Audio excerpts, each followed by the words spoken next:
Okay, so here we go.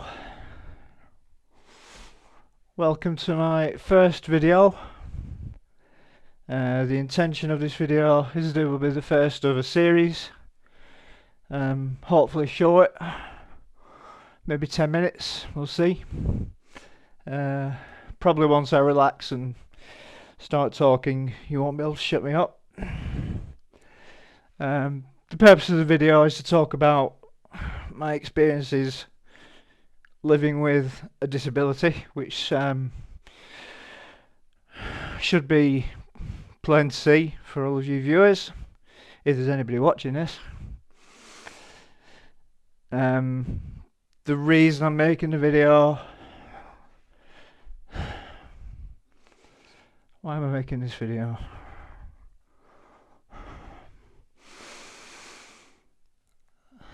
I think I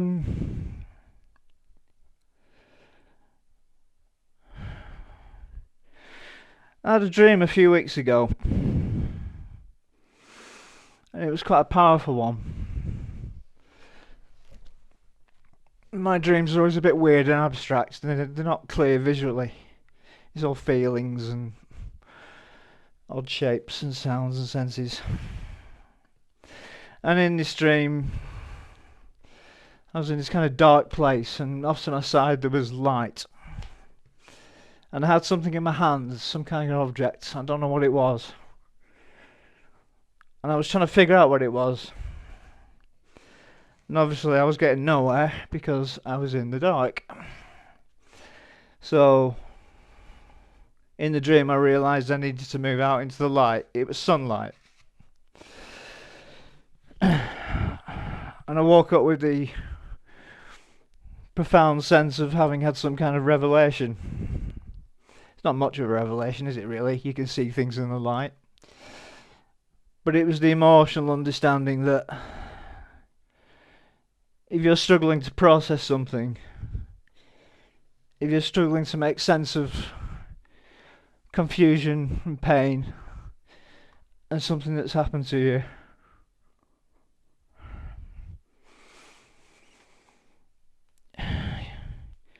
there's no point hiding it or pretending it's not there, or trying to sort of bluff your way through life as if it's not a thing or a problem. It is a problem. And this sensation sat with me for a few weeks until last weekend, when I just kind of randomly decided, for some reason, I don't know why, that it would be a good idea to start making these videos. I wanted to talk about myself. I wanted to talk about my own problems that I've encountered since I've acquired this physical movement problem that you see, in the hope that other people out there who are frightened and God damn it, I'm only 2 minutes in. Who are frightened and feeling very isolated and lonely, that you're not really. So I'm going to try and cover it from every angle. I'm trying to keep every video episode subject specific, but I do have a tendency to meander. So please bear with me if you're still here. And thank you for still being here, by the way. You're doing great. Well done. 2.5 minutes. So the condition I have is called functional neurological dystonia. What this means is that there is a dysregulation in my nervous system, which causes, as you can see, a lack of coordination, a dystonic process taking place in my muscles. Disclaimer at this point, I am not a medical professional. I am not here to give you any medical advice whatsoever, okay? You want medical advice? Go to the hospital, go to a doctor. Do not ask me questions on the subject, okay? I can only talk about myself, and everything I say is my opinion. So, functional neurological dystonia, dysregulation of the nervous system. It can be triggered by all sorts of things. It can be the result of an injury. It can be the result of medications for other problems, which I think is what happened to me, but I'm not certain. It's quite hard to perform a full and effective root cause analysis with this kind of condition. It can be caused by trauma, and when I say trauma, I mean emotional, psychological trauma. I suppose you could say head trauma. And it can just appear out of nowhere. And it really is quite debilitating. The symptoms can vary wildly. It can be anything from minor spasms in the eyes to having difficulty breathing, to rigidity of the limbs, to tremors, spasms. My symptoms are known as cervical torticollis, which is basically, as you can see, a rotation of the head. So I spend most of my life kind of looking, if I square up to the camera now, I'm kind of like that all the time, which is not the most convenient way to live. This started for me in March 2022, so I've had it 4 years now, and boy has it been a tough 4 years. Where do I go with this? So I'm 50 years old now. I was 46, going on 47 when I contracted it. I think it's medication related. My neurologist disagrees and dismisses that. Well, one of them does, at least. I've been through 5 neurologists now. Getting a diagnosis was a slow and painful process. Understanding what's happening when a condition like this afflicts you is just unbelievably traumatic. It's really, really frightening. One day you're fine, the next day you suddenly notice that your head won't stop shaking, or all of a sudden you're looking slightly to your right and you don't know why, and when you try and force it back, your muscles resist, and the force within those muscles is so strong you could probably tear the muscles, I imagine. I've tried to kind of like hold it rigid in a forward facing posture, and the dystonia wins every single time. So the backstory of how I got this condition is, it kind of has 2 branches. I'll start with the main part. So in March of 2022, I woke up one day and, how do I describe this? It felt like the entire world had been turned inside out and upside down, and nothing made any sense anymore. The whole world just felt wrong. And I felt horrendous. I was suffering from depression. I'd had it once before. I was diagnosed with clinical depression when my dad died a long time ago. That was a 6-month period. I took some medication at the time, an antidepressant called sertraline, and it works a treat, and it helped me get through it, and I've never regretted doing that. So, recognising the feeling, I approached my GP and said, I think I'm suffering from clinical depression. I don't know why, but I've taken this medication before. Would you mind prescribing it to me again?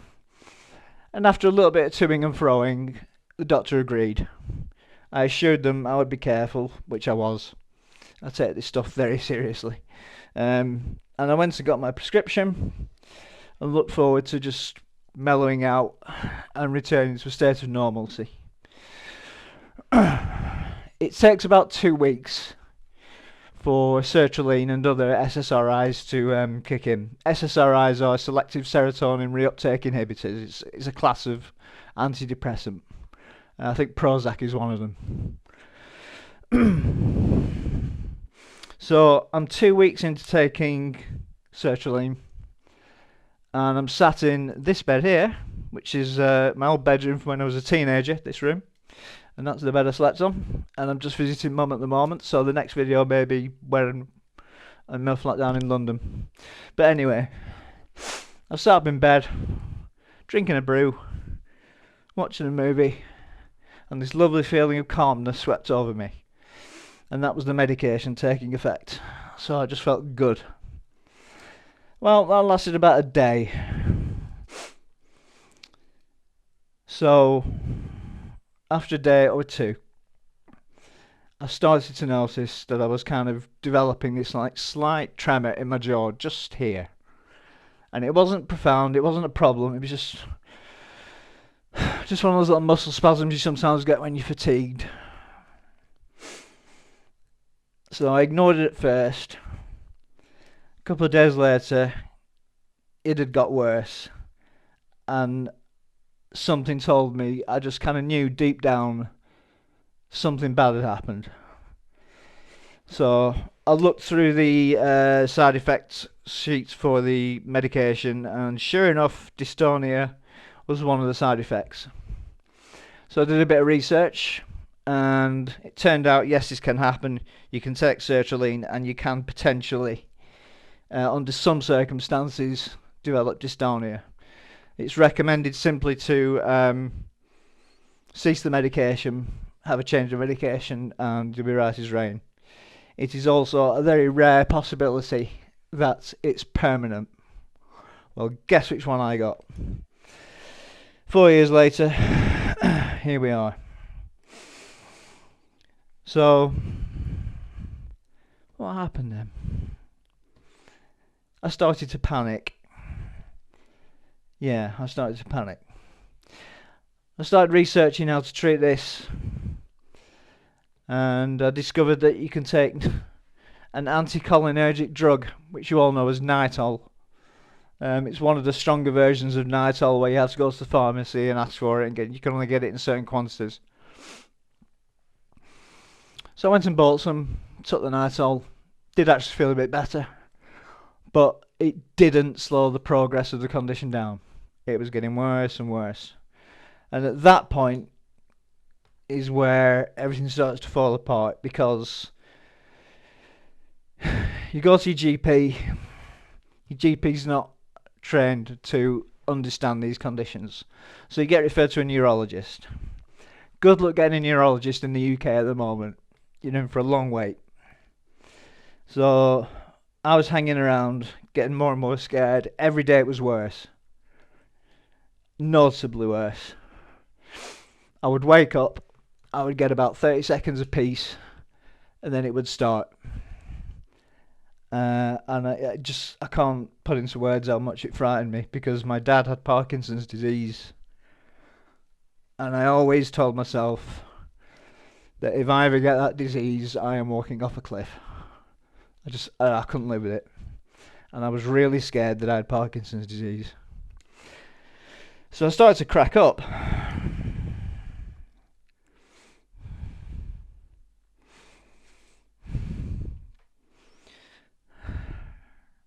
Give me a minute.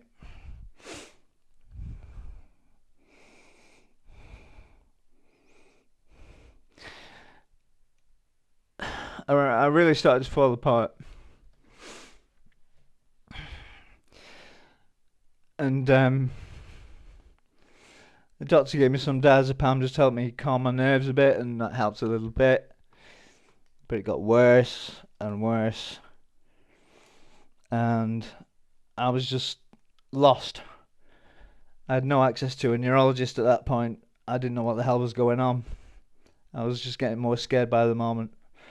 So a good friend of mine took me up to a local hospital to the A&E, which isn't really the best choice, but what can you do? And the doctor there was fantastic. He was very kind, but he basically said, look, there's nothing we can do for you, but I do have a colleague who has some neurology experience, and basically he says it's nothing that we can help you with. It's gonna have to be a neurologist. So I came out of there really scared because they had nothing to offer, basically, which just left me with the thoughts of Parkinson's. And I was really, really frightened. And I deteriorated, got worse and worse, to the point where I was at the top end of the garden, this house. This is probably Aprilish now. Curled up on the grass, breaking down, basically. Just breaking down, falling apart, crying. I just couldn't handle it at all, as you can see. And it took my good friend Tom, who by coincidence, fortunate coincidence, is a nurse, to come round, pick me up, get me on my feet, give me a psychological slap in the face, say, come on, let's get you sorted out. And we started making our plans. So the plan was, let's go and see a private neurologist, let's just find the money, it's not that expensive actually, get a verdict and take it from there. So we did. We booked at a hospital nearby called the Beardwood.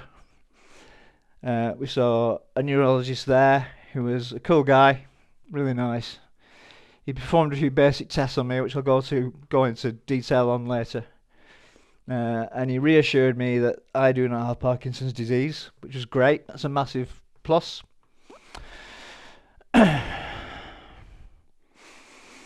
And then he said, you've got neurological dystonia, functional neurological dystonia.